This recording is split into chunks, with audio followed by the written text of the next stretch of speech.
Hello guys and welcome to only IAS. आज की इस वीडियो में हम कंटिन्यू करेंगे अपनी वीकली मैपिंग सीरीज और इस वीडियो में हम कवर करेंगे वो सारी इंपॉर्टेंट प्लेसेस इन न्यूज़ जो कि जून के वीक 2 में घटित हुई है। That is from 6th of June to 12th of June। But इस वीडियो को चालू करने से पहले I would like to tell you something about our Prarambh batches 2। देखिए, प्रारंभ बैचेस 2 एक जीएस का फाउंडेशन कोर्स है जिसमें आपको prelims plus mains plus interview तीनों की प्रिपरेशन करवाई जाती है। इसके तहत आपको दी जाती है video lectures of NCERT, prelims topics, mains booster topics, essay, CSAT, everything will be included here. इसके साथ ही साथ you will get 21 GS books at your doorstep, plus you will also get test series, वो भी NCERT की, CSAT की, sectional, फिर full length, everything is included here. अगर आपकी कोई भी डाउट्स है regarding our course, so you can contact on these details to have your query and join the courses. Okay, and the batch is going to start from 20th of June.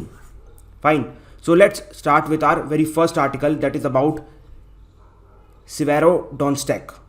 ठीक है, अब देखो ये जो Severodonetsk है, it is a city जो कहाँ located है, डोनबास रीजन में। अच्छा, आप ये बताओ, आपको डोनबास रीजन याद है? मैंने आपको लास्ट वीक कवर करवाया था कि व्हाट इज डोनबास रीजन। देखो, when you will combine this Luhansk region and Donetsk region, this combinedly will called as Donbass region। ठीक है, और यही डॉनबास रीजन में ये सिटी लोकेटेड है, दैट इज सेवेरोडोनेत्स्क। ठीक है, और जो सिटी है ना, it is very very important city. ठीक है, बिकॉज इस सिटी में केमिकल वर्क्स हुआ करते थे, साथ ही साथ मशीन बिल्डिंग फैक्ट्रीज हुआ करती थी। तो मतलब एक तरीके से हब था ये इन दोनों चीज़ों के लिए। समझ में आया? ओके। और इसके बाद एक और इम्पॉर्टेंट फैक्ट याद रखना, ये जो सिटी है ना Severodonetsk, it is located on Donets river. ठीक है, डोनेट्स रिवर का जो लेफ्ट बैंक है वहाँ पर ही सिटी लोकेटेड है। ठीक है, तो I think this thing is clear. अब देखिए, जो यूक्रेन की मैपिंग है वो ऑलरेडी मैंने अच्छे से डिटेल में कवर करी थी, जहाँ पर मैंने आपको क्रीमिया के बारे में बताया था, फिर यहाँ पर खैरसोन के बारे में, डोनबास के बारे में, everything is cleared in detail in the earlier videos. तो अगर आप चाहें तो उसको एक बार देख सकते हैं। ठीक है, तो now let's move to the next article that is about the Yankti Kuti valley. देखो, यांगती कुटी वैली उत्तराखंड में लाया करता है। तो पहले एक बार उत्तराखंड का मैप देखो। See, this is map of Uttarakhand. Top में आपको मिलेगा चाइना, ईस्ट साइड में आपको मिलेगा नेपाल, ठीक है, और साउथ साइड में मिलेगा आपको उत्तर प्रदेश। अब देखो, जो उत्तराखंड का जो साइड चाइना से लग रहा है, उसकी जो लास्ट वैली है ना, यहाँ पर देखो लास्ट वैली है, this is called as याक्ती Kuti valley. ठीक है, यहाँ पूरी जो लास्ट वैली लगती है that is called as याक्ती Kuti valley. समझ में आया?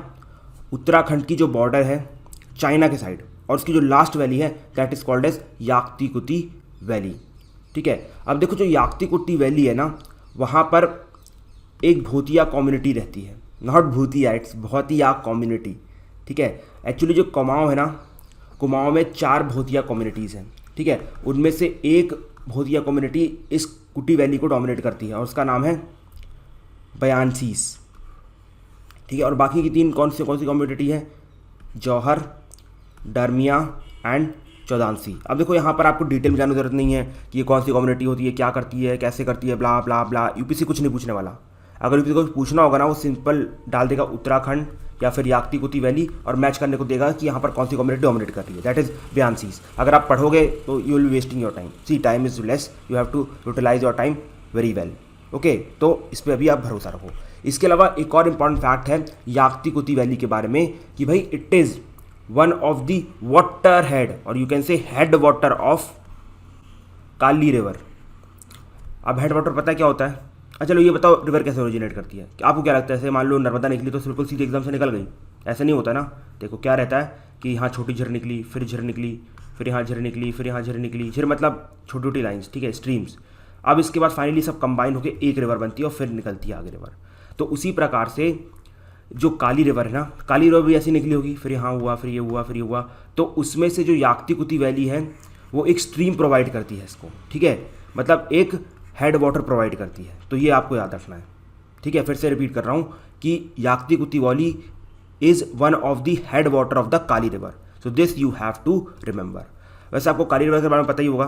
देखो, Kali river you must be knowing कि भाई इस चीज़ को लेके डिस्प्यूट है बिटवीन इंडिया एंड नेपाल। देखो, आप सभी जानते हैं इंडिया एंड नेपाल की जो बाउंड्री है that is defined by which river? It is defined by river Kali. ये तो समझ में आ गया आपको, ठीक है।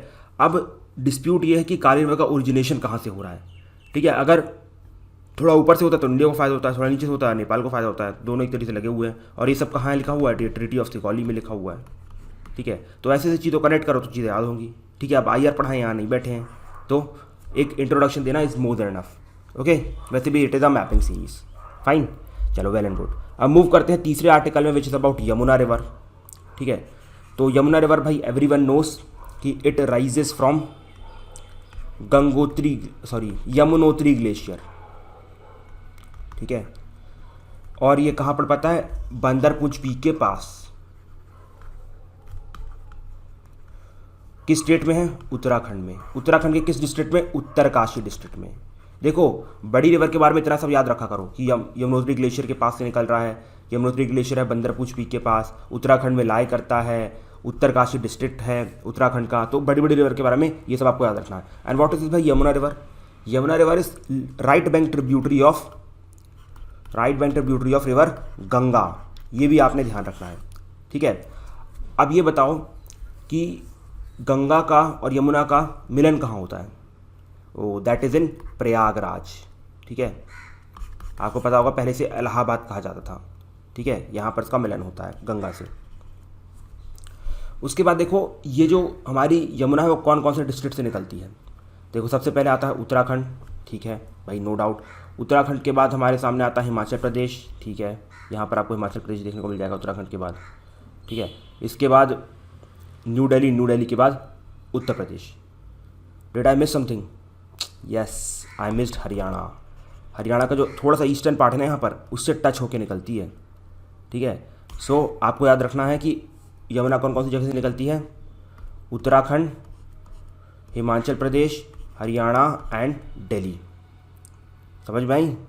और यमुना की 4 ट्रिब्यूटरीज आपको याद रखनी है इंपॉर्टेंट वाली, चंबल, सिंध, बेतवा, केन। और चंबल की ट्रिब्यूटरी है बानस, ये भी आपको याद रखनी है। बानस मेक्स रोलिंग प्लेन्स। ये सब ज्योग्राफी का पार्ट है, will study in Indian geography, don't worry, ठीक है। तो Yamuna is a important river, big river है, इसलिए हमने इसके बारे में थोड़ा सा डिटेल में पढ़ा। हर रिवर के बारे में इतना नहीं पढ़ते हैं, तो एक बार रिवाइज करते हैं हम लोग को जल्दी से भाई। Yamuna is a right bank tributary of river Ganga, Yamunotri glacier से निकली है, बंदरपुच पीक के पास है, ठीक है। उत्तराखंड के उत्तरकाशी डिस्ट्रिक्ट से निकल रही है। फिर यहाँ पर ये मिलती है कहाँ पर, प्रयागराज से गंगा में। 4 स्टेट से पास होती है, कौन कौन सा, उत्तराखंड, हिमाचल प्रदेश, हरियाणा, दिल्ली। इसकी 4 इंपॉर्टेंट ट्रिब्यूटरी, चंबल, सिंध, बेतवा, केन। चंबल की ट्रिब्यूटरी जिसका नाम है Banas, okay. So this is about river Yamuna. Now let's move to the next article that is about Vale do Javari. देखो अभी क्या हुआ रिसेंट में, ये वैले डो जावेरी में 2 लोग गए थे। एक थे हमारे ब्राज़ीलियन इंडिजिनस अफेयर्स एक्सपर्ट, नाम याद की जरूरत नहीं है। दूसरे थे ब्रिटिश जर्नलिस्ट, ठीक है। ये लोग वहाँ जाके मिसिंग हो गए, गुम गए भाई ये लोग वहाँ जाके, जिसकी वजह से ये वैले डो जावेरी न्यूज़ में आया है। Now what is this Vale do Javari, देखो आपको पता होगा ना अमेजॉन रेन फॉरेस्ट के बारे में। हाँ, तो अमेजॉन रेन फॉरेस्ट का जो ब्राज़ीलियन सेक्शन है उसका जो बिल्कुल वेस्टर्न पार्ट है, ठीक है, this is the western part, this is called as Vale do Javari या Vale do Javari, whatever be the pronunciation, that is Vale do Javari, ठीक है। याद रखना अमेजॉन फॉरेस्ट का जो ब्राज़ीलियन सेक्शन है उसका जो वेस्टर्न सेक्शन है that is called as Vale do Javari. आई समझ। अब यूपीएससी ये नहीं पूछेगा कि कहाँ लाया करता है, कैसा है, बस ये अमेजॉन रेन फॉरेस्ट लिख देगा और मैच द कॉलम में वैले डो जावेरी डाल देगा। अगर हाँ है तो टिक कर दो, ना है तो गलत कर दो, सिंपल एंड शॉर्ट, ठीक है। अब देखो इस रीजन की स्पेशलिटी क्या है, देखो इस रीजन की स्पेशलिटी ये है कि इस रीजन में पूरी दुनिया के सबसे ज़्यादा आइसोलेटेड ग्रुप्स मिलते हैं, ठीक है। जैसे हमारे ये जो अंडमान निकोबार में सेंटिनल्स हैं, आइसोलेटेड ग्रुप्स हैं, बाहर की दुनिया ने देखी, उसी प्रकार से ऐसे बहुत सारे, मतलब सबसे ज़्यादा जो ग्रुप्स मिलते हैं ना सेंटिनल टाइप, वो इसी रीजन में मिलते हैं, वैले डो जावेरी में, ठीक है। और यहाँ इस रीजन में आपको गोल्ड भी बहुत ज़्यादा देखने को मिलेगा, ओके। चलो वेल एंड गुड, मूव करते हैं नेक्स्ट आर्टिकल में, which is about Mela kheer Bhavani temple. देखो मेला खीर भवानी टेम्पल कहाँ है भाई, इट इज़ इन श्रीलंका के पास, नॉट श्रीलंका एक्चुअली, श्रीनगर के पास, ठीक है। श्रीनगर के, अगर आप श्रीनगर जाओगे वहाँ से 30 से 40 किलोमीटर की दूरी पे आपको ये खीर भवानी टेम्पल मिलेगा, ठीक है। अभी किस गॉडेस को समर्पित है, देखो ये समर्पित है गॉडेस रगन्या देवी को, ये नाम याद रखना, गॉडेस रगन्या देवी। कहाँ पर है, श्रीनगर से 30 से 40 किलोमीटर दूरी पे। अब क्या श्रीनगर और श्रीलंका एकदम से याद इसलिए आ रहा है, कन्फ्यूजली हो रहा है, जस्ट बिकॉज अभी श्रीलंका बहुत पड़ा है रिसेंट में, ओके। चलो ठीक है, तो क्या समझ में आया कि मेला खीर भवानी टेम्पल 30 से 40 किलोमीटर दूर स्थित है कहाँ से, श्रीनगर से। और दूसरा point, it is devoted to goddess Ragnya Devi. ठीक है, अब देखो एक और चीज़ आपने याद रखनी है यहाँ पर कि इस टेम्पल को हम खीर भवानी क्यों बोलते हैं। खीर क्यों बोलते हैं, देखो बिकॉज यहाँ पर जितने भी भक्त आते हैं ना, वो यहाँ पर माता को खीर का प्रसाद चढ़ाते हैं। खीर आप सभी जानते होंगे, मिल्क के अंदर राइस एंड शक्कर से खीर बनती है। ठीक है, अब देखो यहाँ पर एक बड़ी अच्छी कॉमन सी चीज़ मिलती है, बहुत ही यूनिक चीज़ मिलती है, that is the changing of water. देखो यहाँ पर एक मान्यता ऐसी बताई जाती है कि क्या होता है कि यहाँ पर अगर पानी वाइट से ब्लैक और रेड चेंज होता है, ठीक है, अगर ब्लैक चेंज हो गया तो यहाँ पर कोई नेचुरल डिजास्टर आने वाला है। तो एक मान्यता है, ध्यान रख लो, हो सकता है कहीं पर कोट करने का काम आ जाए या फिर कहीं ना कहीं किसी तरीके से एग्जाम में यूज़ हो जाए। ठीक है, इसके बाद नेक्स्ट थिंग इज़ कि भाई आपको पता पूरे कश्मीर रीजन में सबसे बड़ी जो एनुअल गैदरिंग होती है वो किस चीज़ के लिए होती है? हिंदूज़ की मैं पूछ रहा हूँ, not about Muslims. It is Amarnath Yatra. ठीक है, अमरनाथ यात्रा के लिए सबसे बड़ी गैदरिंग होती है। लेकिन दूसरे नंबर पर सबसे बड़ी गैदरिंग होती है इस टेम्पल के लिए, that is kheer Bhavani temple. तो आप समझ सकते हैं इस टेम्पल की क्या इंपॉर्टेंस है। ठीक है, इसलिए this temple is sacred pilgrimage site for Kashmiri Hindus, तो ये मत भूलिएगा। फाइन, चलो वेल एंड गुड। मूव करते हैं अगले आर्टिकल में। इट इज़ अबाउट जफ़र महल। देखो जफ़र महल लास्ट मुगल आर्किटेक्चर है, लास्ट ऐसा मुगल आर्किटेक्चर है जो मुगल्स ने बनवाया था, उसके बाद मुगल्स हट गए थे। ठीक है, यहाँ पर मेनली आपको दो चीज़ें देखने को मिलेगी। सबसे पहली आती है एक महल और दूसरा है हाथी गेट। समझ में आया? देखो महल एंड हाथी गेट, ये इसको पता हाथी गेट क्यों कहते हैं? जस्ट बिकॉज कि यहाँ से एक हाथी पास हो सकता है। सिंपल, ये नॉट जोकिंग। ठीक है, और जो हाथी गेट था that was built by Bahadur Shah Zafar. ठीक है, और जो महल था that was actually built by Akbar Shah two. Okay, समझ में आया? इसके बाद साथ ही आपको यहाँ पर एक मोती मस्जिद भी देखने को मिलेगी। देखो मोती मस्जिद तो याद रखना यार, कोई भी रूलर होगा इस्लाम का या फिर यू कैन से मुगल्स का, तो एक मोती मस्जिद वहाँ पर बनेगी बिकॉज पूजा पाठ तो करनी है ना उस चीज़ के लिए। ठीक है, अब देखो इसके अलावा ना यहाँ पर बहुत सारी कब्रें थी, जैसे कि फॉर एग्जांपल आदम खान की कब्र आपको देखने को मिलेगी, चौमच्ची खान की कब्र आपको देखने को मिलेगी, बट पता है एक और इम्पॉर्टेंट कब्र थी, बहादुर शाह जफ़र की कब्र, लेकिन वो आज तक खाली है। क्यों? बिकॉज ब्रिटिशर्स ने उन्हें रंगून भेज दिया था, वहीं पर वो मर गए थे। ठीक है, और इसके बाद यहाँ पर ना लाइक आप देखोगे एक फूल वालों की सैर नामक एक फेस्टिवल होता है हर मानसून में, वो भी लगता है। ओके, चलो वेरी गुड। मूव करते हैं अगले आर्टिकल में, विच इज़ अबाउट पोलैंड। देखो यहाँ पर बाउंड्री कंट्रीज एक बार देख लो जल्दी से, जर्मनी, चेक रिपब्लिक, स्लोवाकिया, ठीक है, फिर यूक्रेन, बेलारूस, लिथुआनिया एंड यहाँ पर रशिया का कैलिनिंग्रैड एनक्लेव। ठीक है, और यहाँ ऊपर में आपको बाल्टिक सी दिख ही रहा होगा। अब इसके बाद देखो ज्योग्राफी समझ लो इसकी कि यहाँ पर कार्पेथियन माउंटेन्स हैं, सुडेटेन है माउंटेन है, और मेजर रिवर्स के नाम पे विस्टूला एंड ऑड्रा है। देखो मोरलेस पोलैंड न्यूज़ में आया। सो देखो माय टारगेट इज़ कि यार थोड़ा थोड़ा हर कंट्री के बारे में बता दूँ। अब जैसे इस बार आपने देखा होगा एक दो ऐसी कंट्रीज आ गई अफ्रीका की जिसका कभी लोगों ने नाम भी नहीं सुना था, है ना, था ना ऐसा। तो मेरा ऐसा है कि एटलीस्ट एक बार अगर मैं उस कंट्री के बारे में बता दूं जो न्यूज़ में चल रही है बहुत ज़्यादा, तो इट विल हेल्प यू। मोरलेस सिर्फ bordering countries will help you, but थोड़ी बहुत चीज़ें कि माउंटेन्स क्या है, मेजर रिवर्स क्या है, ये इट कैन ऑल्सो हेल्प। तो ये फैक्ट्स हैं, I can not help here, but this will be helpful for you. So यार इसे इग्नोर मत करो, इट इज़ इंपॉर्टेंट। ठीक है, उसके बाद next is about Cambodia. Cambodia everyone knows it is a South east Asian country, South East Asia में lie करता है। ठीक है, इसकी बॉर्डरिंग कंट्रीज एक बार देख लो, थाईलैंड, लाओस, वियतनाम, और यहाँ पर आपको देखेगा gulf of Thailand. Gulf of Thailand इसे मैरीटाइम एक्सेस प्रोवाइड करता है। ठीक है, इसके बाद आपको पता है कंबोडिया में एक टेम्पल है which is called as Angkor Wat temple. इस टेम्पल की स्पेशलिटी पता क्या है? इस टेम्पल की स्पेशलिटी ये है कि दुनिया का आज तक का सबसे बड़ा रिलीजियस स्ट्रक्चर है। I am not talking about Hindu religious structure, I am talking about religious structure. मतलब चाहे आप क्रिश्चियन में ला लो, चाहे जुडाइज्म में ला लो, चाहे इस्लाम में ला लो, इससे बड़ा रिलीजियस स्ट्रक्चर आज तक पूरी दुनिया में नहीं बनाया गया है। और ये कहाँ पर है? कंबोडिया में है, और इसे सूर्यवर्मन टू ने बनाया था।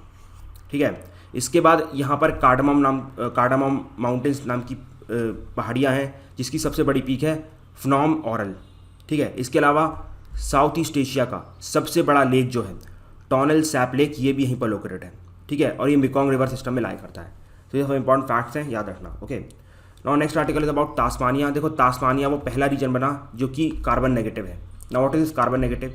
देखो मैं यहाँ पर आपको टेक्निकल टर्म्स में नहीं समझाऊंगा, डेफिनेशन नहीं बताऊंगा, बस एग्जाम्पल दूंगा, आप समझ जाओगे। और बाकी जो भी टेक्निकल है that you will study in your environment part और करंट अफेयर्स पार्ट, ठीक है। देखो कार्बन नेगेटिव क्या होता है, जैसे मान लो कि आपने अपनी गाड़ी चलाई और उससे 100 यूनिट्स आपने कार्बन एमिट की, ठीक है, लेकिन आपने एक ऐसा सिस्टम लगा के रखा था कि उस सिस्टम ने 120 यूनिट्स क्या की कार्बन सक कर ली, अंदर ले ली, ठीक है। मान लो आपकी गाड़ी चल रही है, ठीक है, उसने 100 यूनिट्स निकाली, अब इन्वायरमेंट में गई, इन्वायरमेंट थोड़ा सा पहले से खुद से भी कार्बन था, ठीक है, मान लो कि वहाँ पर भी कुछ 120 यूनिट कार्बन था, लेकिन आपकी गाड़ी में एक ऐसा सिस्टम लगा था जिसका काम था कि कार्बन को सक इन भी करना, तो उसने 100 यूनिट के अलावा 20 यूनिट और सक कर ली। तो मतलब एक तरीके से जो एनवायरमेंट था वो भी और हल्का सा और उसने कार्बन ले लिया, that is called as carbon negative, ठीक है। मतलब रिलीज जितना करता है उससे ज़्यादा तो वो अंदर ले लेता है, that is called as carbon negative. ये छोटा सा एग्जाम्पल था, समझ जाओ। बाकी यू विल स्टडी इन कहाँ, योर इन्वायरमेंट पार्ट या करंट अफेयर्स पार्ट। तो यू शुड नो कि भाई तास्मानिया जो है ये एक आइलैंड स्टेट है ऑस्ट्रेलिया का, देखो ये रहा तास्मानिया, नाम सुना होगा आपने। अब मेन लैंड ऑस्ट्रेलिया और तास्मानिया के बीच में एक स्ट्रेट लाया करता है, उसे हम बोलते हैं बास स्ट्रेट, ठीक है। So this is more than enough about Tasmania. उसके बाद next article is about Zimbabwe and this is the last article for today. Zimbabwe का कैपिटल है Harare, everyone knows that. It is a landlocked country, this you should know. Surrounding countries एक बार देख लो, it is Botswana, Zambia, फिर इसके बाद Mozambique, south Africa, ठीक है। जाम्बेजी रिवर यहाँ से फ्लो करती है। जाम्बेजी रिवर के बारे में आई टोल्ड यू कि भाई ये ट्रॉपिक ऑफ कैप्रिकॉर्न को 2 बार कट करती है, पहले भी बता चुका हूँ। फिर यहाँ पर एक लेक करीबा है, लेक करीबा का क्या काम है भाई, Lake Kariba is the world's largest reservoir by volume, listen to me, world's largest reservoir by volume. So these are the important article for this week. I hope you must have enjoyed the video. So with this, I conclude today's video. Now we are going to meet in the next video with some more stuff. Till that time, thank you, have a nice day and जय हिंद। और इस video में हम जून week 3 के जो भी important places and news हैं उनको कवर करने वाले हैं। That is from 30th of June to 19th of June. So let's start with the video. But before that, I would like to tell you something about our प्रारंभ batches 2, which is going to start from 20th of June, जो कि एक foundation course है GS का, ठीक है। यहाँ पर आपको सीसेट भी प्रोवाइड किया जाएगा, डोंट वरी, ठीक है। इसके अलावा आपको यहाँ पर प्रीलिम्स, मेंस, इंटरव्यू तीनों की प्रिपरेशन करवाई जाएगी, जिसमें आपको मिलेंगे सबसे पहले वीडियो लेक्चर्स एनसीईआरटी के, बेसिक टॉपिक्स के, प्रीलिम्स के, मेंस बूस्टर्स के, एसए के, सारे वीडियोस आपको प्रोवाइड किए जाएंगे। इसके बाद you will get 21 GS books at your doorstep, then you will also get test series NCERT की, सीसेट की, sectional, full length, everything will be provided here. So it is all in one course for your GS foundation, ठीक है। अगर आपकी कोई भी query है so you can contact on these details to have your query और join the course, okay, well and good. So now let's start with the very first article and let me tell you this week there were not that much important article, according to me there are only 2 to 3 article, but still मैंने थोड़ा सा extend करके 1-2 countries को cover कर दिया है, वो भी कुछ खास इंपॉर्टेंट नहीं है। तो इस वीक मैप में कुछ खास नहीं था, बस 1-2 इंपॉर्टेंट आर्टिकल मिलेंगे, उसके अलावा कुछ खास नहीं है, okay. So let's start with the first article, that is international north south transport corridor. अच्छा चलो अब ये बताओ मुझे, अगर आपको रशिया से इंडिया आना हो या फिर इंडिया से रशिया जाना हो, so what is the shortest possible route जो अभी एक्टिव है। देखो that is we are actually planning to actually connect this Chennai से व्लादिवोस्टॉक, ठीक है। यहाँ पर हम कनेक्ट करने की सोच रहे हैं, कोई डाउट नहीं है, ठीक है, but this route is in planning phase, तो अभी ये एक्टिव नहीं है। अभी जो एक्टिव है ना वो रूट है ये वाली, मुंबई से हम जाते हैं अरेबियन सी, अरेबियन सी से जाते हैं रेड सी, फिर रेड सी से we will go to Mediterranean Sea, then we will go to North Sea, North Sea से बाल्टिक सी, बाल्टिक सी से finally we will reach to Petersburg, that is Russia, ठीक है। So this is the route which is followed between the 2 countries, but this is one of the longest routes to have. So उसके लिए एक shortest route plan किया जा रहा है which will start from India, इसके बाद जाएगा वो पर्शियन गल्फ ईरान के पास, फिर जाएगा वो कास्पियन सी, और कैस्पियन के बाद ये directly it will reach to Moscow, ठीक है। और इसी शॉर्टेस्ट रूट को नाम दिया गया है, क्या नाम दिया गया है, international north south transport corridor, that is INSTC, ठीक है। तो यही था हमारा INSTC, the shortest route between India and Russia which is going to pass through Persian Gulf, Caspian Sea and connecting India and Russia is called as international north south transport corridor और INSTC। अगर ये root active हो जाता है तो याद रखिएगा कि इंडिया और रशिया के बीच में जो अभी टाइम लगता है पहुंचने में वो उस पर 40 दिन कम होंगे, पहली चीज़। और साथ ही साथ ये जो जितना कॉस्ट लगता है ट्रांसपोर्टेशन में वो भी 30% कम हो जाएगा, मतलब इन्फ्लेशन यहाँ पर हमारे यहाँ भी घटेगा। ठीक है, समझ में आया? सो ये इंपॉर्टेंस है international north south transport Corridor की। Fine, now we are going to move to the next article, that is Tajikistan. ठीक है, ताजिकिस्तान का कैपिटल है Dushanbe. See this is Dushanbe. ठीक है, और ये एक लैंडलॉक्ड कंट्री है which is shared between Kazakhstan, not it is not Kazakhstan, it is Kyrgyzstan. ठीक है, फिर चाइना। अब याद रखना यहाँ पर इंडिया नहीं होता है टच, पाकिस्तान नहीं होता है टच। ठीक है, Kyrgyzstan, China, Afghanistan, Uzbekistan, even Turkmenistan भी टच नहीं होता है। ठीक है, तो 4 कंट्रीज कौन कौन सी? Uzbekistan, Kyrgyzstan, China and Afghanistan. ये आपने याद रखनी है। ठीक है, इसके बाद याद रखना ये जो हमारा ताजिकिस्तान है ना, ये 93% of the region is mountainous, highly mountainous. और यहीं पर आपको मिलेंगे पामीर नॉट। पामीर नॉट के बारे में आपने पढ़ा होगा कहाँ पर यार? ये आपने पढ़ा होगा ज्योग्राफी में कि यहाँ से मेजर माउंटेन का एक्सटेंशन होता है। फॉर एग्जांपल अल्ताईतून माउंटेन, यानशान माउंटेन, ये सब जो भी है सब यहाँ से ओरिजिनेट होते हैं। ठीक है, that's what is called as roof of the world. Okay, और यहीं पर लाई करता है अमू दरिया। अमू दरिया के बारे में मैंने आपको पहले की वीडियोस में बताया था। सो जो भी इन्फॉर्मेशन आपको पता है अमू दरिया के बारे में, you will write in the comment section because I have already told in my earlier videos. ठीक है, अब आते हैं नेक्स्ट आर्टिकल में विच इज अबाउट मंगोलिया। ठीक है, देखो मंगोलिया जो है it is shared between 2 countries, Russia and China. याद रखना it doesn't make border with Kazakhstan. Important fact to note that it doesn't make border with the Kazakhstan, only shared between 2 countries that is Russia and China. ठीक है, और इसी country को हम land of eternal blue sky बोलते हैं या फिर लैंड ऑफ द हाउस बोलते हैं। ठीक है, 2 वर्ड्स याद रखना, लैंड ऑफ द हाउस या फिर land of the eternal blue sky. Okay, now let's come to the next article, it is about Lake Sawa. Lake Sawa कहाँ लोकेटेड है भाई? It is located in Iraq. ठीक है, इस lake को हम पर्ल ऑफ द साउथ कहते हैं। This lake is called as pearl of the south. और ये लेक ना पूरी तरीके से लाइमस्टोन के ऊपर से बना हुआ है, लाइमस्टोन है उसके ऊपर ये लेक बना हुआ है। सो it is a important feature, याद रखना आपको। इसके बाद देखो लेक सावा ना अपने फिजिकल फीचर की वजह से नहीं जाना जाता है, इसका जो इस्लामिक टेक्स्ट में मेंशन है ना वो बहुत इंपॉर्टेंट है। बहुत सारी इस्लामिक टेक्स्ट ऐसा बताती हैं जिस दिन पैगंबर साहब का बर्थ हुआ था, दैट इज़ मोहम्मद प्रॉफिट का बर्थ हुआ था, उस टाइम पे ये लेक खुद से क्रिएट हुआ था। Okay, so that's why Lake Sawa is important in Iraq. Okay, now let's come to the next article, it is about Sudan. Sudan आप सभी जानते हैं कि एक नॉर्थ ईस्ट अफ्रीकन कंट्री है। ठीक है, जिसकी बॉर्डर लगती है यहाँ रेड सी से। देखो रेड सी का एक्सिस है सूडान के पास। और एक्चुअली ना सूडान पहले बड़ी कंट्री हुआ करता था, हाँ नीचे तक था। फिर 2011 में क्या हुआ, जब ये उनका सिविल वॉर सब कंप्लीट हुआ तो 2011 में साउथ सूडान नाम की एक नई कंट्री निकल के आई। तो याद रखना Sudan is different, south Sudan is different. और यहाँ पर ये देखो साउथ सूडान के पास कोई भी रेड सी का एक्सिस नहीं है, वेयर एज सूडान के पास रेड सी का एक्सिस है, ये आपने याद रखना। इसके बाद बॉर्डरिंग कंट्रीज एक बार देख लो, इजिप्ट, लीबिया, चाड, सेंट्रल अफ्रीकन रिपब्लिक, इसके बाद साउथ सूडान, फिर यहाँ पर हो गया इथोपिया, उसके बाद एरिट्रिया।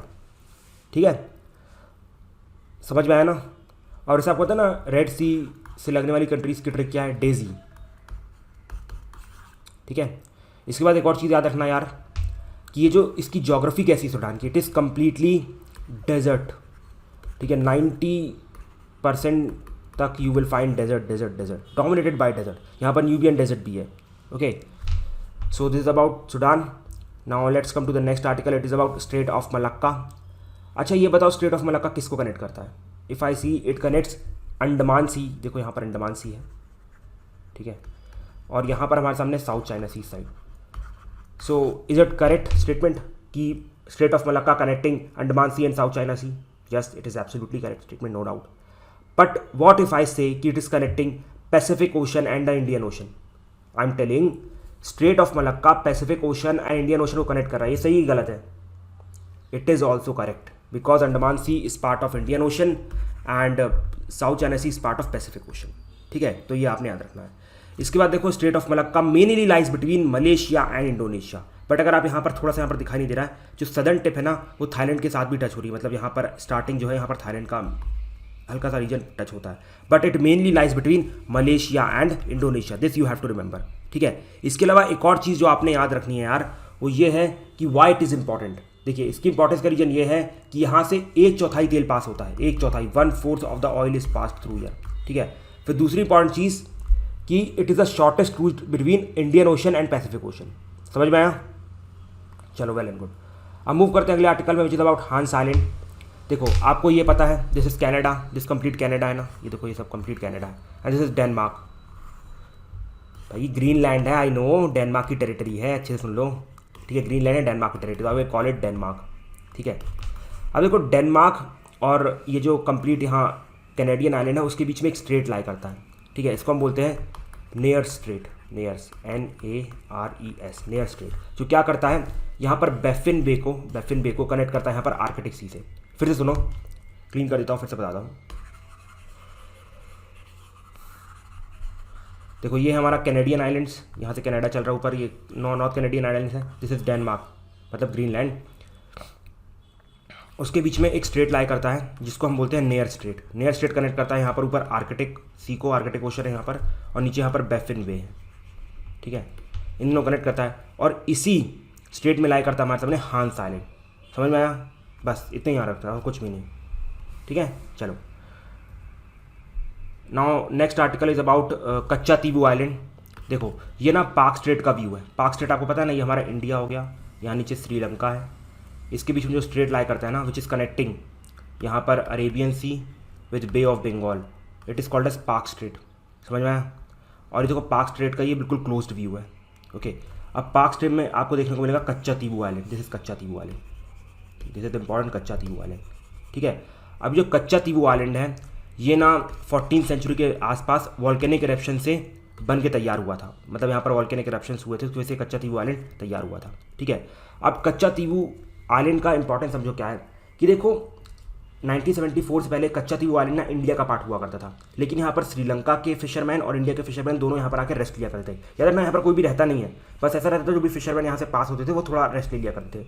लेकिन 1974 से 76 के अग्रीमेंट में इंडिया ने क्या किया, कच्चा तीवू आइलैंड श्रीलंका को दे दिया। और श्रीलंका क्या करता है, हमारे फिशरमैन को अलाउ नहीं करता वहाँ पर बैठने के लिए, हम तो अलाउ करते थे, वो अलाउ नहीं कर रहा है, so that is the issue. तो आपको पता होना चाहिए कच्चा तीवू आइलैंड पाक स्ट्रेट में ला करता है, Palk Strait connecting Arabian Sea and Bay of Bengal, okay. और श्रीलंका एग्रीमेंट याद रखना है, इंडिया श्रीलंका एग्रीमेंट 1974-76, और अभी जो पोजीशन है it lies with the Sri Lankan government, okay. Now last article for today is Thailand. Thailand capital everyone knows, it is Bangkok. ये एक साउथ ईस्ट एशियन कंट्री है और it lies in Indo China peninsula. देखो ये जो Laos, Cambodia, Vietnam और ये जो कंप्लीट हमारा थाईलैंड है ना, इसको हम बोलते हैं इंडो चाइना पेनिनसुला, बिकॉज यहाँ पर दोनों का कल्चर आपको देखने को मिलेगा, ठीक है। That's why called as Indo China peninsula, यहाँ पर लाई करता है ये, ठीक है। इसके बाद देखो अगर आप इसकी बॉर्डरिंग कंट्रीज देखो, सो यू विल फाइंड ये म्यांमार, फिर लाओस, फिर कंबोडिया, ओके। और उसके बाद इसके पास है मैरीटाइम एक्सेस, ये देखो यहाँ पर गल्फ ऑफ थाईलैंड, और फिर यहाँ पर साउथ चाइना सी, फिर यहाँ पर स्ट्रेट ऑफ मलक्का से आप बाहर हो जाएंगे, ठीक है। यहाँ पर चाहो तो US की तरफ भी जा सकते हो, तो इसके पास मैरीटाइम एक्सेस है। इसके बाद देखो यहाँ पर इस्थमस ऑफ क्रा पड़ता है यहाँ पर, ठीक है। It is the shortest land route which is actually connecting Andaman Sea and this complete South China Sea, ठीक है। शॉर्टेस्ट रूट है, मतलब शॉर्टेस्ट आप कह सकते हैं लैंड है, ठीक है, लैंड पार्ट है इस्थमस ऑफ क्रा, बहुत इंपॉर्टेंट है, इसको थाई क्रा भी बोलते हैं, फाइन। इसके बाद इस रीजन में कंप्लीट थाईलैंड के रीजन में आपको Mekong and Salvin river system भी देखने को मिलेगा, ओके। समझ में आया? So this is all about Thailand and this is all about today's video. Now we are going to meet in the next video with some more stuff. Till that time, thank you and have a nice day and Jai Hind.